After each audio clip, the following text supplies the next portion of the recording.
Hello mga kasari! Welcome back to my YouTube channel again and again. So for today's video guys, matagal na akong nakakabasa nito. Minsan may nagpi-PM pa sa akin sa personal kong FB na humihingi sila ng tulong or puhunan sa sari-sari store or gusto nilang humingi sa akin ng puhunan guys gusto nilang magtayo ng tindahan. Ako naman, hindi naman sa nagdadamot.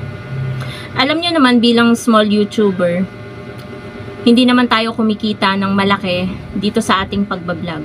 Actually, ngayong month of October, hindi po ako sasahod. Dahil hindi po ako naka $100.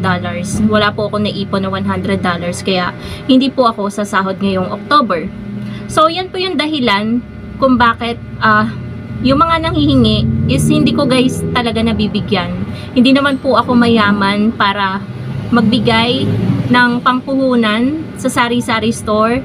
Minsan nga dito sa sarili kong tindahan, nahihirapan pa ako sa pagbabudget. So paano pa kaya yung magbibigay ako ng puhunan sa mga nanghihingi sa akin? Hindi naman po biro yung mga nanghihingi sa akin. Hindi lang po isa, hindi lang po dalawa. So ang dami pong humihingi ng tulong sa akin na nagpi-PM. And wala naman pong masama doon, mga kasari. Hindi ko naman minamasama. Kung gusto ko man po kayong tulungan, wala po akong magawa. Dahil sapat lang po yung kinikita ko sa pagbablog sa mga gastusin po dito sa bahay. Hindi po ganun kalaki yung kinikita ko sa pagbablog. So ito po yung isang example ng kita po natin sa isang vlog dito sa aking YT channel. So yung isa ko pong vlog, ayan, magpapakita ko sa inyo kung magkano yung kita ko doon. Ayan. So wala pa pong $100 yung kinikita po natin ngayon sa isang vlog. So nag-a-upload po ako ng vlog everyday, isang vlog lang po. So wala pa pong $1. So ibig sabihin niyan, ako ay nagbabalik, meron lang mga nagpa-Gcash. So ibig sabihin kung wala pa pong $1 yung isang video ko or yung isang vlog ko, ibig sabihin po nun mga kasari, yung kita ko lang doon sa wala pang $1 is nasa 40 plus or 40 plus or 30 plus. Kasi ang palitan ngayon, sa pagkakaalam ko ng $1 is 57 or 56 pesos. Ganyan. 56 to 57 pesos. So, kung gusto ko man kayo guys na tulungan or bigyan ng pangpuhunan sa sari-sari store is wala po talaga akong kakayanan.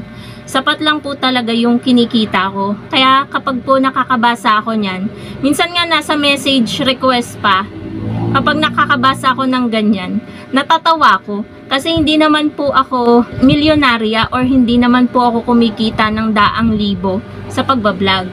Ngayon nga pong October, ayan, paulit-ulit ako, wala nga po akong sahod dito sa YT channel ko. Pero okay lang po mga kasari kasi meron naman po tayong sari-sari store na pinagkukunan ng mga pangangailangan po natin sa araw-araw.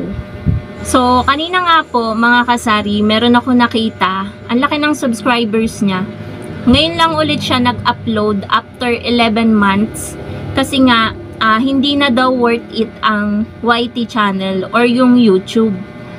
Naisip ko naman mga kasari, siguro kaya niya nasabi yon nung time na nagbablog siya, is yun yung pinagkukunan niya talaga sa araw-araw ng pangangailangan niya, panggastos niya. Pero kung ito naman ay parang ano lang, kinagigiliwan mo lang, masaya ka na nagbablog, tapos extra income mo, hindi mo masasabi na hindi worth it ang pagbablog. Kaya ayun mga kasari, ngayon kasi, kung makikita nyo, kung i-stock nyo yung aking YouTube channel, bihira ako ngayon na makakuha ng 1,000 views. Nung mga nakaraan na month, ayun, medyo okay ang views. Pero ngayon guys, parang kukunti na yung nanonood ng content about sari-sari store. So kapag nagpapalit naman ako ng ibang content, mas maliit yung views ko. So kahit papano, kapag ang vlog ko is about sari-sari store, kahit papano naman, meron tayong 800 plus, 600 plus, 900 plus na views. Ganyan yung mga views ko ngayon. Kaya yung kada isang content ko, kada isang araw, kada upload ko, minsan talaga mga kasari ay wala pang $1.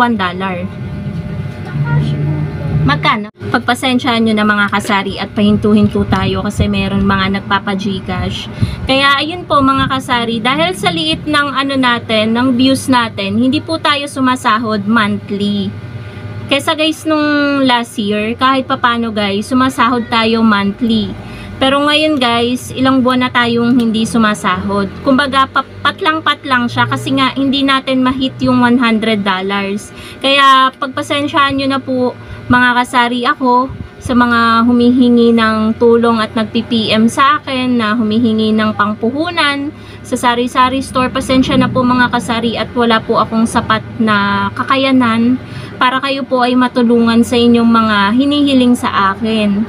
So, siguro po mag-try po kayo sa mga sikat na vlogger, ganyan, na mag-try kayo na sa kanila humingi ng tulong kasi sila po yung may kakayanan na malaki po yung sinasahod nila.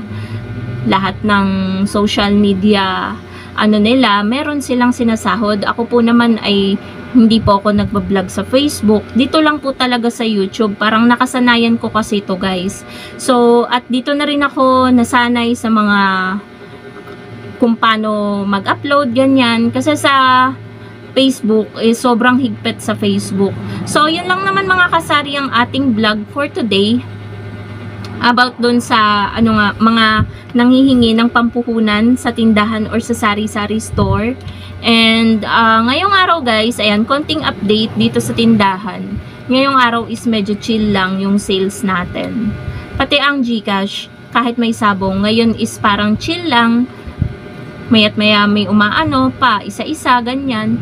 So kahit papano naman is hindi tayo nasisiro mga kasari sa ating Gcash at sa ating sari-sari store. So maraming salamat po sa mga suki ko, ayan, sa mga bumibili dito sa sari-sari store. Ayan, thank you so much po sa inyong lahat mga kasari at sa mga lahat ng bumibili dito sa aking munting sari-sari store. So yun lamang guys ang ating vlog for today. Thank you so much for watching and happy selling po sa inyong lahat. Bye guys!